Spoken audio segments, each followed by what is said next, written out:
Ngayon nga pala ba guys, Umaha Beach.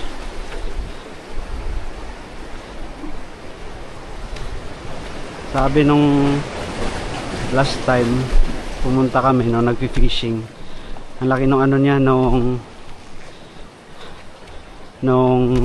rod tsaka reel, kasi may nahuli daw yung mga ano dito, bronzes na sharks, tsaka may kingfish din. So ewan ko lang, pero hindi na ako mag-i-expect sa dala ko ba naman tong ultralight lahat. Baka hilahin pa ako papuntang Pangaray. Yan. So andito na tayo sa dulo ng breakwater mga sir, mga master. First time kong makapunta dito sa dulo. Tingnan naman natin kung malalim ba talaga. Ayan, ewan ko kung kita nyo, pero parang maganda-ganda naman yung spot. Parang malalim nga naman. Wala nang paligoy-ligoy pa, cast na agad. First cast.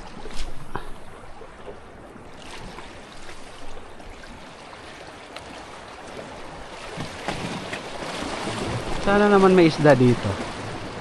Kalma lang naman yung dagat. Wala namang masyadong ano.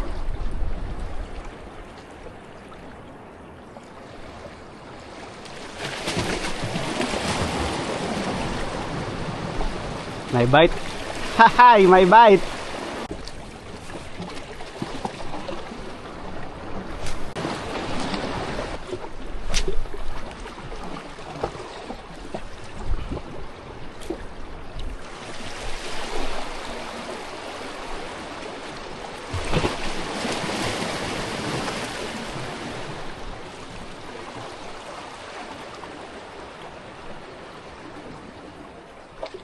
Baka tsumamba tayo dito ng snapper.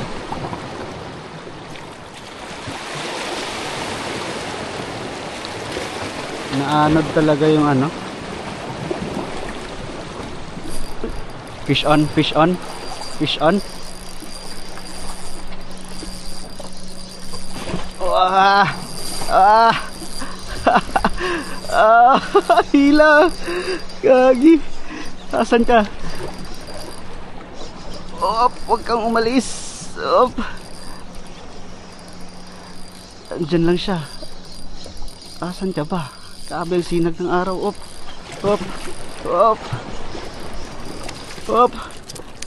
Ayan mga master, huli agad tayo. Gagi, parang pasok pa ata.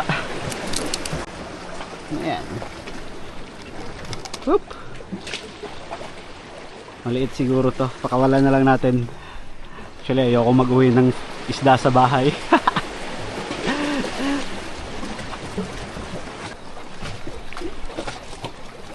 Cool as.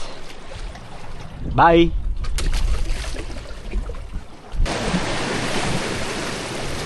Sa mga ano yan, sa pang-apat na cast, pang-apat, pang-5. Pero tingnan muna natin yung soft bait natin.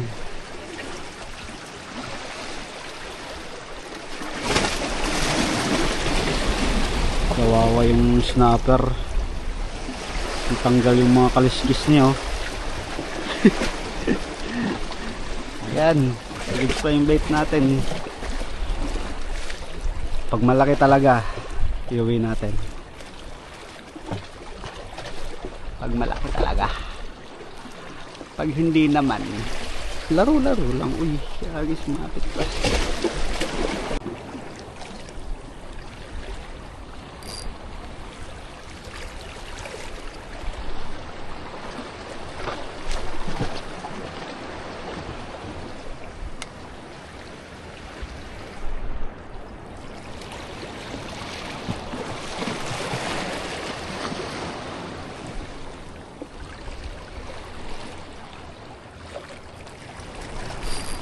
Fish on mga master.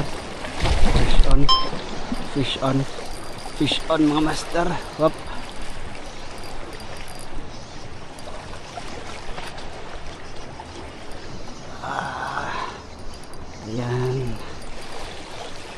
Dito ka. Oh, uy! Lumalaban pa. Oh. Lumalaban. Snapper na maliit. Pinky ulit. Laban pa. Hop. Huwag ka mahuhulog. Magalaw yan kasi mainit yung bato. Sorry po.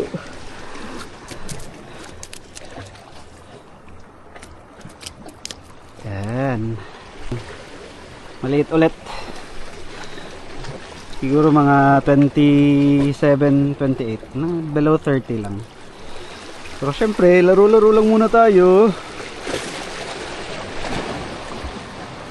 Yan. See ya.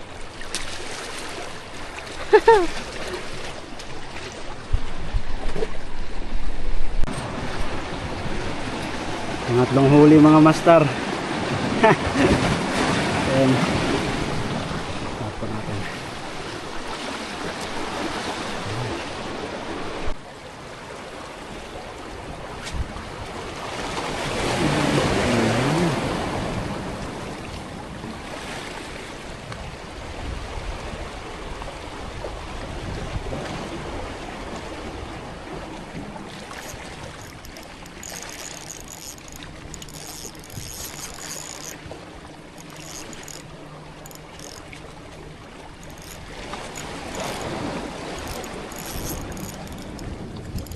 Push on mga master. Snap.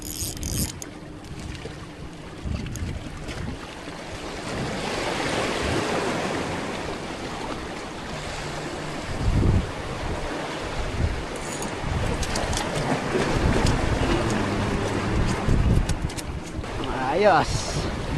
Bye.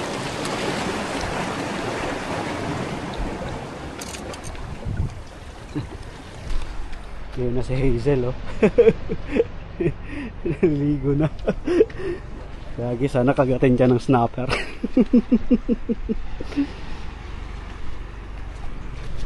Siguro keeper yung isa doon.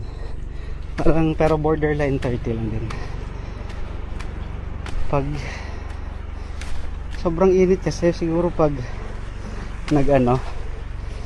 pag nagtagal ka talaga dyan,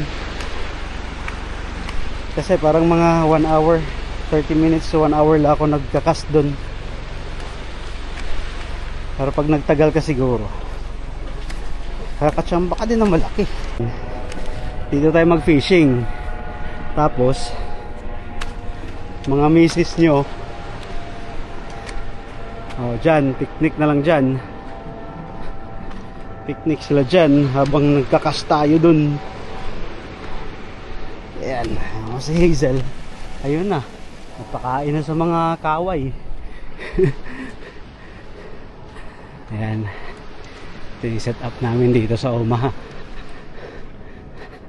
Unaho na ako. Hanggang dito lang mga master. Baka babalik ako ulit mamaya doon pag naka-recharge na ng energy.